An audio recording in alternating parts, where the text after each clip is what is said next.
Hello friends, welcome back to my new vlog. ಎಲ್ರಿಗೂ ನಮಸ್ಕಾರ. Sagar FF ಚಾನಲ್ಗೆ ಸ್ವಾಗತ. ಇವತ್ತಿನ ಒಂದು ವಿಡಿಯೋದಲ್ಲಿ ನಾನು ನಿಮಗೆ ತುಂಬಾ ಟೇಸ್ಟಿ ಆಗಿರುವಂತಹ ಹಾಗಲಕಾಯಿ ಗೊಜ್ಜು ಯಾವ ರೀತಿ ಮಾಡೋದು ಅಂತ ಈ ವಿಡಿಯೋದಲ್ಲಿ ತಿಳಿಸ್ಕೊಡ್ತಾ ಇದ್ದೀನಿ. ಸ್ವಲ್ಪನೂ ಕಹಿ ಇರೋದಿಲ್ಲ. ಈ ಮೆಥಡ್ ಅಲ್ಲಿ ಮಾಡ್ಕೊಂಡ್ರೆ ನೀವು ಬಾಯಿ ಚಪ್ಪರಿಸ್ಕೊಂಡು ತಿನ್ನುವಷ್ಟು ರುಚಿಯಾಗಿ ನಾವು ಹಾಗಲಕಾಯಿ ಗೊಜ್ಜನ್ನ ಮಾಡ್ಕೋಬಹುದು. ಹಾಗಲಕಾಯಿ ತಿನ್ನಲ್ಲ ಅನ್ನೋರಿಗೂ ಈ ರೀತಿ ಒಂದ್ಸಲ ಮಾಡ್ಕೊಡಿ, ತಟ್ಟೆ ಖಾಲಿ ಹೋಗೋ ರೀತಿ ಊಟ ಮಾಡ್ತಾರೆ. ಹಾಗಲಕಾಯಿ ನಮ್ಮ ಆರೋಗ್ಯಕ್ಕೆ ತುಂಬಾನೇ ಒಳ್ಳೇದು. ವಾರಕ್ಕೆ 2 ಸರಿ ನಾವು ತಿನ್ಲೇಬೇಕು. ಇದನ್ನ ನಾವು ಚಪಾತಿ, ಮುದ್ದೆ, ರೊಟ್ಟಿ, ದೋಸೆಗೆ ಸೂಪರ್ ಆಗಿರುತ್ತೆ. ಹಾಗಾದ್ರೆ ಬನ್ನಿ ನೋಡೋಣ ಯಾವ ರೀತಿ ಮಾಡೋದು ಅಂತ. ನಾನು ಇಲ್ಲಿ ಮೊದಲಿಗೆ ಹಾಗಲಕಾಯಿನ ತಗೊಂಡಿದ್ದೀನಿ 4. ಇದನ್ನ ನೀಟಾಗಿ ವಾಶ್ ಮಾಡ್ಕೊಂಡು ಸಣ್ಣದಾಗಿ ಕಟ್ ಮಾಡಿ ಇಟ್ಕೊಂಡಿದ್ದೀನಿ. ಮತ್ತೆ ಒಗ್ಗರಣೆಗೆ ಈರುಳ್ಳಿ, ಸಾಸಿವೆ, ಗರಂ ಮಸಾಲ, ಧನಿಯಾ ಪುಡಿ, ಉಪ್ಪು, ಕರಿಬೇವು, ಬೆಲ್ಲ, ಟೊಮೆಟೊ, ಚಿಲ್ಲಿ ಪೌಡರು ಮತ್ತೆ ಹುಣಸೆ ಹಣ್ಣಿನ ರಸ. ನಾನಿಲ್ಲಿ ಮೊದಲಿಗೆ ಕುಕ್ಕರಲ್ಲಿ ಕಟ್ ಮಾಡಿ ಇಟ್ಕೊಂಡಂತ ಹಾಗಲಕಾಯಿನ ಹಾಕೊಳ್ತಾ ಇದ್ದೀನಿ. ಇದು ಹಾಕಿದ ನಂತರ ನಾವು ಹಾಗಲಕಾಯಿ ಮುಳುಗುವಷ್ಟು ನೀರನ್ನ ಹಾಕೋಬೇಕು.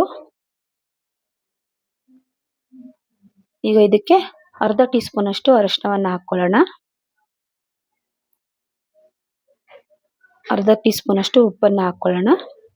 ಇದು ಹಾಕಿದ ನಂತರ ಮುಚ್ಚಳ ಮುಚ್ಚಿ ನಾವು 2 ವಿಜಿಲ್ ಹಾಕ್ಸ್ಕೊಳ್ಳೋಣ.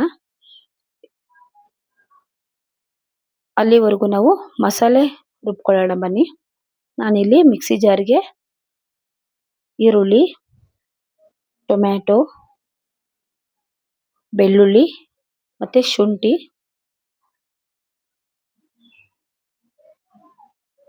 ಸ್ವಲ್ಪ ಕೊತ್ತಂಬರಿ ಸೊಪ್ಪನ್ನ ಹಾಕಿ ಇದನ್ನ ನುಣ್ಣಗೆ ರುಬ್ಕೊಳ್ಳೋಣ. ನೋಡಿ, ಈ ರೀತಿ ರುಬ್ಬಿಟ್ಕೊಂಡಿದ್ದೀನಿ. ಈಗ ಬನ್ನಿ, 2 ವಿಜಿಲ್ ಆಗಿದೆ, ತಣ್ಣಗಾಗಿದೆ. ಓಪನ್ ಮಾಡಿ ನೋಡೋಣ. ನೋಡಿ, ಚೆನ್ನಾಗಿ ಬೆಂದಿದೆ ಹಾಗಲಕಾಯಿ. ಈಗ ಇದನ್ನ ನೀರು ಸಪರೇಟ್ ಮಾಡಿ ಒಂದು ಬೌಲಲ್ಲಿ ಹಾಕಿಟ್ಕೊಳ್ಳೋಣ.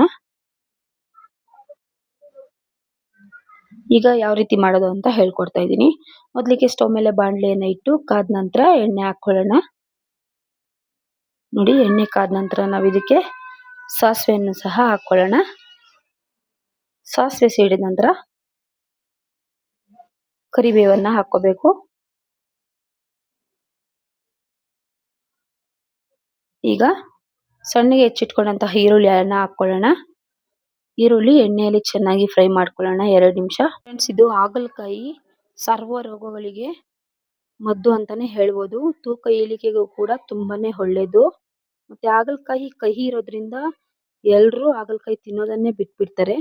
ನೋಡಿ, ಈಗ ಟೊಮೆಟೊವನ್ನ ಹಾಕೊಳ್ತಾ ಇದ್ದೀನಿ. ಇದನ್ನ ನಾವು ಫ್ರೈ ಮಾಡ್ಕೋಬೇಕು. ಆದ್ರೆ ಈ ಹಾಗಲಕಾಯಿ ತಿನ್ನೋದ್ರಿಂದ ತುಂಬಾನೇ ಉಪಯೋಗ ಇದೆ ಫ್ರೆಂಡ್ಸ್. ನೋಡಿ, ಸ್ವಲ್ಪ ಉಪ್ಪನ್ನ ಹಾಕಿ ನಾವು ಫ್ರೈ ಮಾಡ್ಕೊಳ್ಳೋಣ. ಈಗ ರುಬ್ಬಿಕೊಂಡಂತಹ ಮಸಾಲೆಯನ್ನ ಹಾಕೊಳ್ಳೋಣ.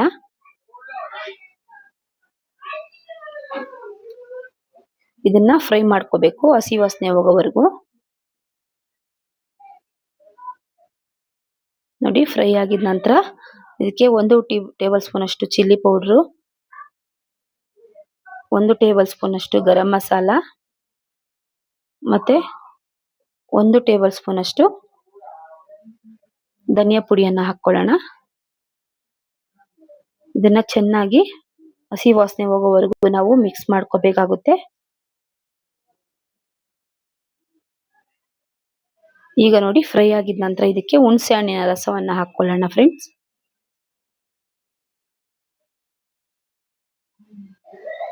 ಇವಾಗ ಎಣ್ಣೆ ಬಿಟ್ಕೊಳ್ಳೋವರೆಗೂ ಸ್ವಲ್ಪ ಹೊತ್ತು ನಾವು ಫ್ರೈ ಮಾಡ್ಕೋಬೇಕು.